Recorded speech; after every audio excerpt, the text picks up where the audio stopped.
So I was full blown homeless in my own town, and that was the most worst feeling I've ever felt. Especially waking up, Yeah. walking around at 5, 6 a.m. and seeing blokes, in their tradie outfits working, and I'm just like, this is just like, how did life get like this? You know what I mean? Yeah. But yeah, I lived a very destructive Well, you've life for gone about through a a lot of. Sorry, you lot of go. trauma. Yes, no, you can go. Yeah, I was just going to say, you've gone through some very traumatic circumstances. I'm really sorry you had to deal with that, Ashley. no, no. I suppose it is what it is. I know it's not normal, but I'm definitely over it now.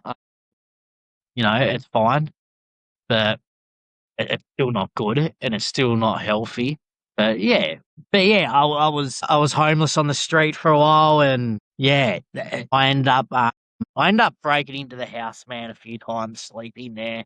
The house was actually empty for 10 months, so housing didn't have Yeah. nobody in there for 10 months. You know what I mean? And Mm. I suppose at the end of that, it kind of pissed me off. I'm like, my dad's Yeah. nice, a good man, a good working hard fucking Aussie man, and you're kicking us out on the street. You know what I mean? And Mm. it's just like, yeah. So I end up eventually going in there, committing arson, and trying to kill myself in the house fire. Right. Yeah, Yeah. most of the house got There's some gutted. symbolism Yeah. there. There's some symbolism going back to that house that you had so many memories with, being It in a was, man. family, That's and what it was. yeah, Yeah, trying going to there, burn getting away the past. Or 100%. It was literally, yeah. You get it. yeah, It was just all these memories, and because I was in a very deep, my mental health, man, it was gone. yep, you know, and I thought it would delete all the memories, bro. It would get rid of it. I look at it now and I'm like, yeah.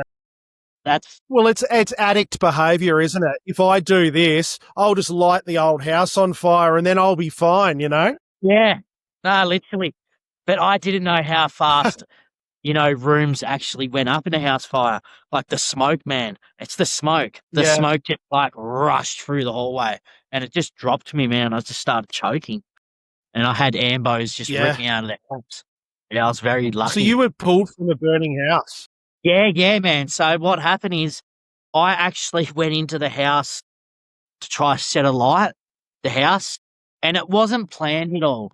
I was just near the house at the time drinking. I was homeless, setting up camp, whatever, because I knew a little spot, and just this idea got into my head. You know what I mean? So it wasn't Mm, and nothing like that. I had a t-shirt and a lighter. You know what I mean? It wasn't properly yep, planned. So the first time when I that's tried to true. do it, it went out, it burnt a bit of the wall, and the ambos went there and lit it up, put it out. And then I ran back into the Yep. house and, yeah, put it up. And they got there very quickly Right. because they were already halfway there. So I was very lucky, I suppose. Yes. Yeah. Yeah. How much damage did it do to the house in the end? Probably half the house, man. Half the house. I was Yeah. very lucky the whole thing didn't burn down. So I was Yes. lucky. They in Supreme Court, they had it for arson, and then they downgraded it to 2 counts of attempted arson and aggravated burglary. So I was Yep. still looking at a good couple years for it, and that's where Mm. things changed. I got locked Yeah. up